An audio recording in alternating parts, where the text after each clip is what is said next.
அடுத்த பேஜ் பாடம் 8 இருக்கு பாருங்க. பாடம் 8 இதே இதுதான் ஏகத்துவத்தையே இதை இது பண்ணி நடத்திடுவோம் இன்ஷா அல்லாஹ். ஓகே, பாடம் 8 ஏகத்துவம். ஏகத்துவம் அப்படின்னா என்ன அர்த்தம் அப்படின்னா, நம்ம அந்த பேரை கேட்டால் கொஞ்சம் என்ன சொல்றது, தௌஹீத் அப்படின்னு சொல்லுவோம். தௌஹீத்னா டக்குன்னு நமக்கு ஞாபகம் வர்றது ஒரு ஜமாத், தௌஹீத் ஜமாத். ஐயோ அவங்க கூட நம்ம சேரவே கூடாது, தூக்கா போட்ட மாதிரி நம்மளை அப்படியே தனியாக அவங்கள ஒதுக்கி வச்சிருவோம். அவங்க வேற நம்ம அப்படிலாம் கிடையாது. தௌஹீத் என்பது எல்லாருக்கும் ஒரே ஒரு இறைவன் என்கின்ற சொல்வதற்குரிய ஒரு அரபு வார்த்தை தான் தௌஹீத். அழகான வார்த்தையை அவங்க பேர் வச்சிருக்கிறாங்க, அது ரொம்ப அழகானது, மாஷா அல்லாஹ். சரி, இந்த தௌஹீத்னா என்ன, ஏகத்துவம்னா என்ன அப்படிங்கிறத முதல்ல புரிஞ்சுக்கிறோம். ஏகத்துவம் என்றால் 3 விஷயத்தை நாம இதை வாசிக்கிறதுக்கு முன்னாடி முன்னுரை. ஏகத்துவம்னா என்னன்னா, இறைவன் ஒருவன் தான் அப்படிங்கிறதுக்கு வார்த்தை தான் தௌஹீத். அந்த ஏகத்துவத்திற்கான 3 வகைகள் இருக்குது. அந்த 3 வகைகளை எல்லாருமே இன்ஷா அல்லாஹ் தெரிஞ்சுக்கிறோம். இதுக்கு முன்னாடி நம்ம நிறைய சொல்லி கொடுத்துருக்கோம். ருபூபியா அப்படின்னு சொல்லி கொடுத்துருக்கோமா, தௌஹீது ருபூபியா அப்படின்னு சொல்லியிருக்கோம், கவனிங்களேன். சரி, இப்போ நம்ம ஏகத்துவம் அப்படின்னு சொல்லிட்டு படிக்கக்கூடிய அந்த தலைப்புல ஒரு 3 விஷயத்தை நம்ம படிக்க போறோம். ஏகத்துவம்னா ஒரு 3 பிரிவாக அது விரிவாகுது, சரிங்களா? தௌஹீது என்பது 3 பிரிவாக விரிவாகுது. ஒன்று என்ன, தௌஹீத் ருபூபியா எழுதியிருக்கோமா, தௌஹீத் ருபூபியா. ருபூபியா அப்படின்னா படைப்புகளில் ஏகத்துவம். அதாவது இந்த உலகத்தில் இருக்கக்கூடிய ஒவ்வொரு படைப்புகளும், அது ஊர்வன பரப்பன, மனிதர்கள், விலங்குகள், இயற்கைகள், மரம், மட்டைகள், எதெல்லாம் நம்ம படைப்புகளை நம்ம பார்க்குறோமோ அது எல்லாம் படைத்தவன் ஒருவன் தான். ஏன்னா படைப்புகளில் ஏகத்துவம்னா உங்களுக்கு புரியுதுங்க இல்லையா?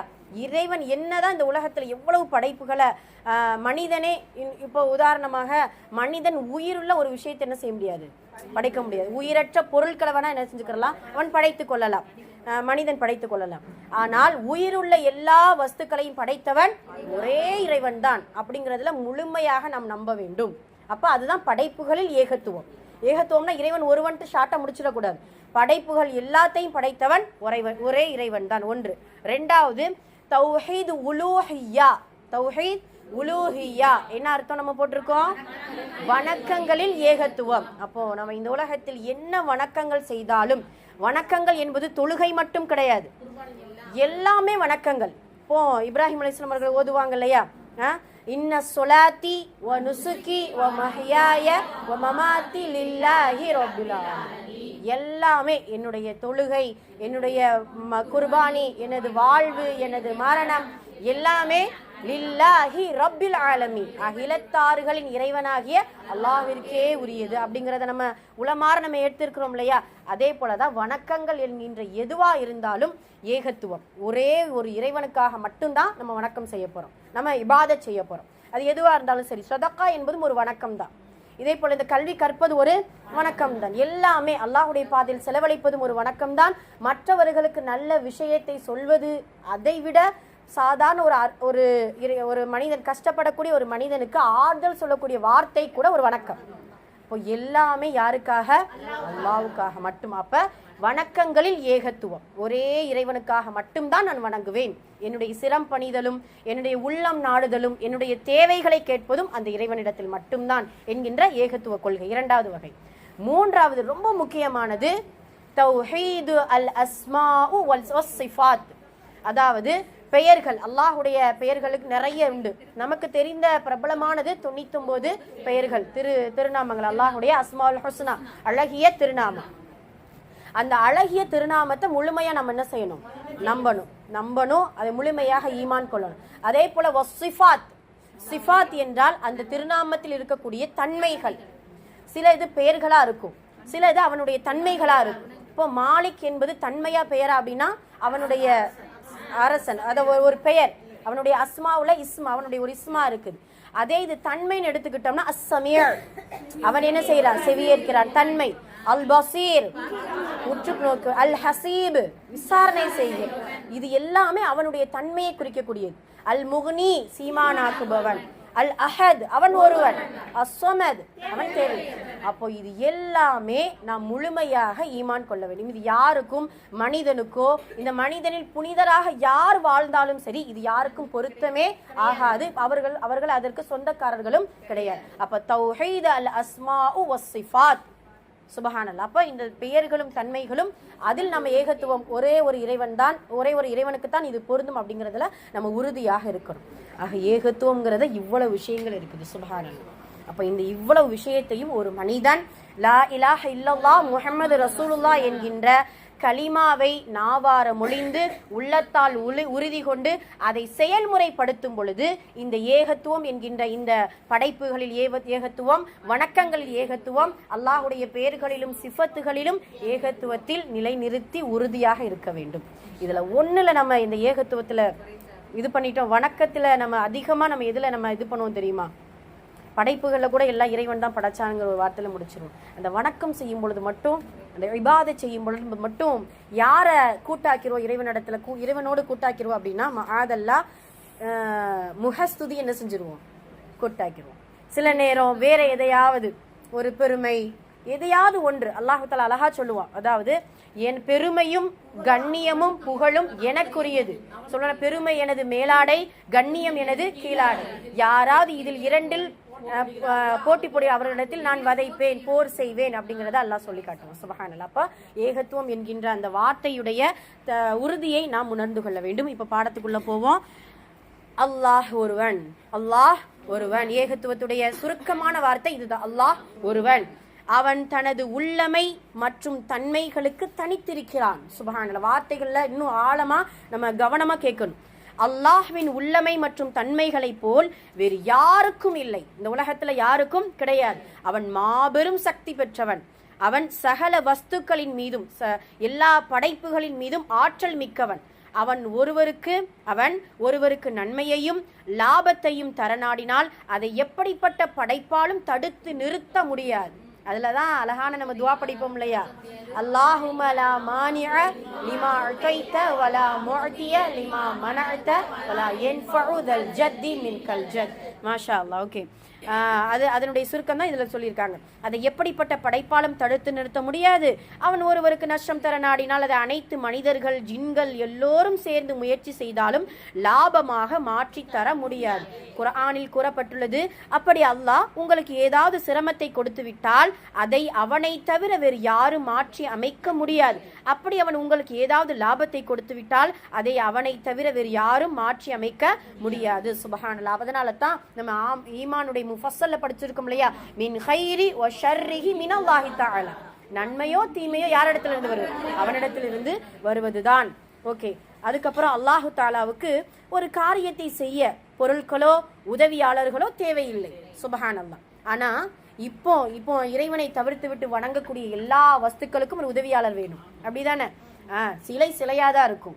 அதை குளிப்பாட்டுறதும், அதற்கு ட்ரெஸ் போடுறது, எல்லாத்துக்கும் ஒரு உதவியாளர் என்ன செய்யும்? தேவைப்படுகிறது.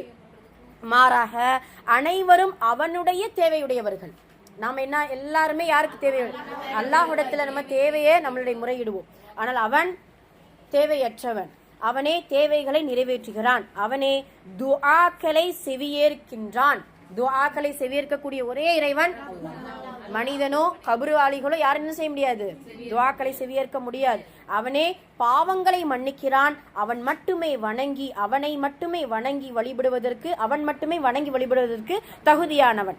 அவன் மட்டுமே உதவி தேடப்படுவதற்கு தகுதியானவன். அவன் கண்ணியமும் மேன்மையும் மிக்கவன். சுருங்க சொன்னால் அல்லாஹு தஆலா எவ்வாறு தமது உள்ளமையில் தனித்தவனாக இருக்கின்றானோ அவ்வாறே தமது தன்மைகளிலும் தனித்திருக்கின்றான்.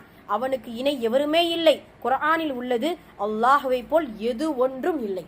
ஒரே வார்த்தை, அல்லாஹ்வை போல் இந்த உலகத்தில் எது ஒன்றும் கிடையாது. இப்போ நம்ம இந்த வார்த்தையை நம்ம கவனிச்சோமா? அதாவது அவனுக்கு அவ்வாறே தனது தன்மைகளில் தனித்திருக்கின்றான். இந்த தன்மைன்னு சொல்லும்போது நாமளும் பார்க்கிறோம், ரைட்டா? நாமளும் பார்க்கின்றோம், கேட்கின்றோம், ஒருவரை மன்னிக்கின்றோம், ஒருவருக்கு உதவி செய்கிறோம். நம்மளால என்னென்ன அல்லாஹ்வுடைய சில சிஃபத்துகள் நம்ம இடத்துல இருக்குது. அவனுக்கும் நமக்குமான வித்தியாசம் என்ன? நம்மளுடைய பார்வைக்கு ஒரு எண்டு உண்டு.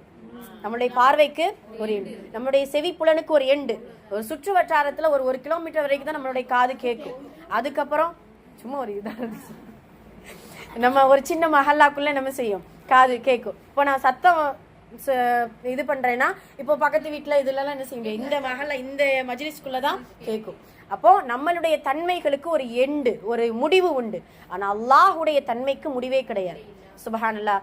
மூசா அலைஹிஸ்ஸலாம் அவங்க சொல்லுவாங்க இல்லையா, யா அல்லாஹ் நீ இந்த எந்த அளவுக்கு படைப்புகளுக்கு நீ உணவளிக்கிறாய் அப்படின்னு சொன்னா, மூசாவே அதை உங்களுக்கு நான் உணர்த்தணுமா, ஒரு பாறை, அந்த பாறையில உன்னுடைய அசாவை கொண்டு நீங்கள் அடியுங்க.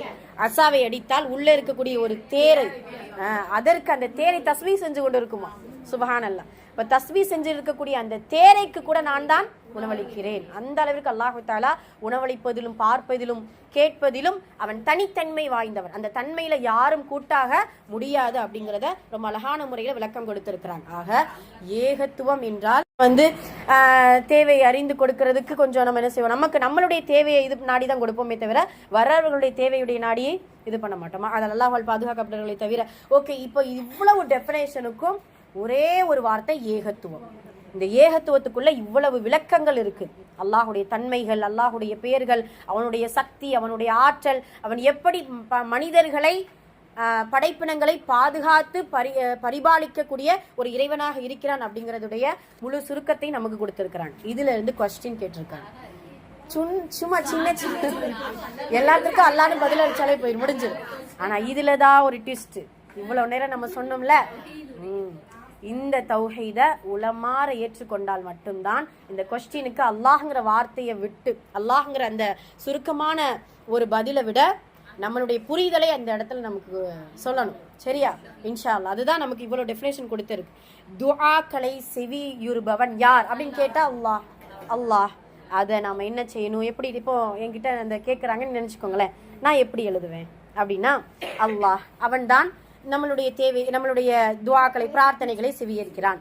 அவனுக்கு தனித்தன்மையான ஒரு தன்மை உண்டு. அஸ்ஸமீஅ், அவன் செவியேற்கக்கூடியவன். அந்த தனித்தனிமையான அந்த தன்மை அவனுக்கு முடிவுறாத ஒரு ஆற்றல் உடையவனாக இருக்கிறான். முடிவுறாத ஒரு ஆற்றல் உடையவனாக இருக்கிறான். எந்த அளவுக்கு என்றால், மனிதன் உள்ளத்தால் நினைத்தாலும், உள்ளத்தால் பிரார்த்தனை செய்தாலும், 4 பேருக்கு மத்தியில் பிரார்த்தனை செய்தாலும், இல்லை முளமாற தனியாக எப்படி பிரார்த்தனை செய்தாலும், இறைவன் தன்னுடைய அந்த அடியானின் பிரார்த்தனைகளை செவியேற்கக்கூடியவனாக இருக்கிறான். அது மட்டுமல்லாமல் கேட்பவர்களுடைய தேவைகளை அறிந்து அந்த பிரார்த்தனைக்கு பதில் கொடுப்பவனாகவும், அல் முஜீப், பதில் கொடுப்பவனாகவும் இருக்கிறான். ஆனால் மனிதன் என்பவன் யாருடைய தேவைகளையும், யாருடைய துஆக்களையும், யாருடைய பிரார்த்தனைகளையும் செவி ஏற்க முடியாத ஒரு பலகீனமான ஒரு அடியானாக இருக்கிறான். உதாரணமாக ஒரு மனிதன் நல்லவனாக வாழ்ந்து கொண்டிருக்கக்கூடிய, இதெல்லாம் சும்மா ஒரு இதுக்காக தான் சொல்றேன், இதெல்லாம் எழுதலாம், ஆனா வேண்டாம், இது சும்மா தெரிஞ்சுக்கிறதுக்காக சொல்றேன். நல்லவனாக வாழ்ந்து கொண்டிருக்கக்கூடிய ஒரு மனிதன் இறந்த பின்னால் அவனிடத்தில் தம்முடைய தேவைகளை சப்தமாகவோ உள்ளத்தாலோ அவருடைய கபருக்கு முன்னால் நின்று கொண்டு கேட்டுக்கொண்டு இருந்தாலும் அந்த கபராளிகளுக்கு காது செவியேற்கக்கூடிய தன்மைகள் அவர்கள் இழந்து விட்டார்கள். சுபஹானல்லாஹ். அப்ப இதெல்லாம் இந்த துஆ செவியேற்பவன் யார் என்று கேட்டால் இவ்வளவு டெஃபினேஷன் நமக்கு ஞாபகம் வரணும் இன்ஷா அல்லாஹ். சரிங்களா? எழுதுறது சுருக்கமா எழுதிக்கிறலாம், ஆனா நம்மளுடைய உள்ளத்துல இவ்வளவு விளக்கங்கள் இருக்கணும் இன்ஷா. சரிங்களா? ஓகே, ஹைர். அப்போ இதுல நம்ம துஆக்களை செவியேற்பவன் யார் அப்படின்னு கேட்டா இது ஒரே வார்த்தை தான். அதுல நம்ம கொடுத்திருக்கிறாங்க, துஆக்களை செவியேற்கக்கூடியவன் அல்லாஹ் அப்படிங்கிறத நம்ம எழுதிக்கிறலாம். அதோட நம்மளுக்கு தெரிஞ்ச விஷயங்களை எழுதி கொள்வதில் தவறு கிடையாது. 2வது கொஸ்டின், பாவங்களை மன்னிப்பவன் யார்? பாவங்களை மன்னிப்பவன் அல்லாஹ். அத்-தவ்வாப், அல்-கஃபூர், அல்-அஃபு, இது எல்லாமே இறைவனுடைய தன்மை. இறைவன் மன்னிப்பவன், தௌபாவை ஏற்றுக்கொள்பவன், முழுமையாக மன்னிப்பவன். அல்-அஃபு என்றால் முழுமையாக மன்னிப்பவன், பாவங்களை அழித்து விடுபவன். நம்ம சொல்லியிருக்கோம் இல்லையா, கஃபூருக்கும் அஃபுவுக்கும் வித்தியாசம் உண்டு. நல்லா கவனிக்கீங்களா? கஃபூருக்கும் அஃபுவுக்கும் வித்தியாசம். கஃபூர் என்றால் இந்த உலகத்தில் மட்டும் மன்னிப்பான், மறுமையில மன்னிப்பான். ஆனால் அதை குறித்த கொஸ்டின் வரும் நமக்கு, அந்த பாவம் நீ செஞ்சதானே, அந்த பாவம் நீ என்ன செஞ்ச, நீ செஞ்சதானே, ஆமா யா அல்லாஹ் நான் செஞ்சேன். இப்போ மன்னிக்கிற தன்மை அவனிடத்துல இருக்குது. அந்த கொஸ்டின் கேட்கும்போது உள்ளம் பயப்படும். ஐயோ இப்படி கேட்டானே, நம்ம அவ்வளோதான் ஒளிஞ்சு போயிட்டோம். இது ஹதீஸில் வரக்கூடியது. நம்மலாம் ஒளிஞ்சு போயிட்டோம், அவ்வளோதான். அந்த அடியை நினச்சி கொண்டு இருப்பான். அப்போ தான் அல்லாஹ் சொல்வானா, நான் உன்னை என்ன செஞ்சுட்டேன், நான் மன்னிச்சேன். இந்த உலகத்தில் உன்னுடைய குறைகளை மறைத்து உன்னுடைய பாவங்களை மறைச்சிட்டேன் இல்லையா, அதே போல் நான் மன்னிச்சேன். அந்த அஃபு இருக்கு பார்த்தீங்களா, சுபஹானல்லாஹ். அல்லாஹும்ம இன்னக அஃபுன் துஹிப்புல் அஃவ ஃபஅஃபு அன்னா ஃபஅஃபு அன்னி. யா அல்லாஹ், நீ மன்னிக்கிறவன், மன்னிப்பை விரும்புகிறவன், என்னை நீ என்ன செஞ்சிரு, மன்னிச்சு. அதுவும் மன்னிக்கிற தன்மைதான். ஆனால் அது சுவடே இல்லாமல் பாவம் செஞ்சிருக்கோம், அஃபு என்கின்ற வார்த்தையை கொண்டு அல்லாஹ்விடத்துல முழு நம்பிக்கையோடு அவனிடத்துல பிரார்த்தனை செய்கிறோம். செய்யும் பொழுது அந்த விசாரணை கூட மறுமையில கிடையாது, துன்யாவிலே அழைச்சிருவான். நம்மளுடைய ஏடுகளில் கூட அந்த சுவடுகள் என்ன செய்யாது, இருக்காது. அப்படிங்கிறத நம்ம புரிஞ்சுக்கிறோம். ஹைர், அல்ஹம்துலில்லாஹ். அப்போ பாவங்களை மன்னிப்பவன் யார் என்று கேட்டால் அல்லாஹ் அப்படிங்கிறது தான் பதில். மூன்றாவது, வணக்கத்திற்குரியவன் யார், வணக்கத்திற்கு உரியவன் யார் அப்படின்னு கேட்கும் பொழுது அவன் மட்டுமே வணங்கி வழிபடுவதற்கு தகுதியானவன். இந்த இதுல வர்றது அதுல பாத்தீங்கன்னா 2வது பேராவில் இருக்குல்ல, 2வது பேராவில் 3வது லைன்ல அவனே, சாரி எத்தனாவது லைன் உங்களுக்கு தெரியலையே, அவனே பாவங்களை மன்னிக்கிறான்ங்கிறது வேற, அவன் மட்டுமே வணங்கி வழிபடுவதற்கு தகுதியானவன் அப்படிங்கிறதுக்கு ஆன்சர் எழுதிக்கிறலாம். வணக்கத்திற்குரியவன் யார் என்றால் எப்படி எழுதிக்கிறலாம், இல்ல எப்படி, சூரா இஹ்லாஸ் என்பது அல்லாஹுடைய தன்மைகள். அந்த கடைசி 6வது கொஸ்டினுக்கு வேணா எழுதிக்கிறலாம். ஆமா, 6வது கொஸ்டின் உள்ளமையிலும் தன்மையிலும் வேறு யாரும் நிகராக உள்ளார்களா அப்படின்னு கேட்கும் பொழுது அவனுடைய தன்மைகள் ஃபுல்லா எழுதிக்கிறலாம். ஓகே ஹைர். வணக்கத்திற்குரியவன் யார் அப்படிங்கிறதுக்கு அவன் மட்டுமே வணங்கி வழிபடுவதற்கு தகுதியானவன். 4வது, யாரிடம் உதவி தேட வேண்டும், அவனிடமே உதவி தேட வேண்டும் அப்படிங்கிறத நம்ம எழுதிக்கலாம். அவன் மட்டுமே உதவி தேடுபடுவதற்கு தகுதியானவன் அப்படிங்கிறத எழுதிக்கிறலாம். சரிங்களா, அதுக்கு மீறி உங்களுக்கு எது தெரிகிறதோ அதை பத்தி நம்ம எழுதிக்கிறலாம். 5வது, தௌஹீது உடைய பொருள் என்ன அப்படின்னு கேட்டா வெறும் ஏகத்துவம், அவ்வளவுதான். பொருள் தான் கேட்டிருக்காங்க, அதனுடைய டெஃபினேஷன், அதனுடைய விளக்கம் என்னன்னு இல்லை. வெறும் தௌஹீத்னா என்னன்னா நம்ம புரிஞ்சுக்கிறோம், ஏகத்துவம் அப்படிங்கிறத புரிஞ்சுக்கிறோம். ஓகே ஹைர். 6வது, அந்த ஏகத்துவம் அப்படின்னு எழுதிட்டு இந்த 3 விஷயத்தை எழுதுனீங்கன்னா ரொம்ப சூப்பர். இன்ஷா அல்லாஹ். சரிங்களா, இதெல்லாம் சும்மா நம்ம தெரிஞ்சுக்கிறது தான். உங்களுக்கு இது விரிவாக்கமா நடத்தியிருக்கோம். நம்ம எழுதினீங்கன்னா உங்களுக்கு அது சிறந்ததா இருக்கும். தௌஹீதுடைய பொருள் ஏகத்துவம், அது 3 வகையா இருக்குது. படைப்புகளுடைய ஏகத்துவம், வணக்கங்களுடைய ஏகத்துவம், அதே போல அஸ்மா அல்லாஹ்வுடைய பெயர்களின் தன்மைகளிலும் ஏகத்துவம். 6வது, அல்லாஹ்வின் உள்ளமையிலும் தன்மையிலும் வேறு யாரும் நிகராக உள்ளார்களா அப்படின்னு கேட்டா ஃபர்ஸ்டே இருக்கு பாருங்க, அல்லாஹ் ஒருவனே, அவன் தனது உள்ளமை மற்றும் தன்மைகளுடன் தனித்திருக்கிறான். அல்லாஹ்வின் உள்ளமை மற்றும் தன்மைகளை போல் வேறு யாரும் இல்லை, அவன் மாபெரும் சக்தி மிக்கவன். இதுவரைக்கும் எழுதுனா பர்ஃபெக்டா இருக்கும் இன்ஷா அல்லாஹ். சரிங்களா, 6வது கொஸ்டினுக்கான ஆன்சர். 6வது கொஸ்டினுக்கு தான் நம்ம அதிலேயே ஆன்சர் நல்ல கொஞ்சம் விரிவாக்கமா இருக்குது. ஓகேங்களா, அல்லாஹ் ஒருவனே, அவன் தனது உள்ளமை மற்றும் தன்மைகளுடன் தனித்திருக்கிறான். அல்லாஹ்வின் உள்ளமை மற்றும் தன்மைகளை போல் வேறு யாருக்கும் இல்லை, அவன் மாபெரும் சக்தி மிக்கவன் அப்படிங்கிறத நம்ம எழுதிக்கிறோம். ஆக 6 கொஸ்டினுக்கும் நமக்கு ஆன்சர் ஈஸியா எழுதிடலாம். அதுல அந்த 6வது கொஸ்டினுக்கு மட்டும்தான் லைட்டா மனப்பாடம் பண்றது, மற்றதுக்கு எல்லாமே நம்ம ஓனாவே எழுதி கொள்ளலாம். Okay super. சரி, அல்ஹம்துலில்லாஹ். ஏகத்துவமுடைய பாடம் புரிஞ்சிச்சா? சரி, அல்ஹம்துலில்லாஹ். ஓகே.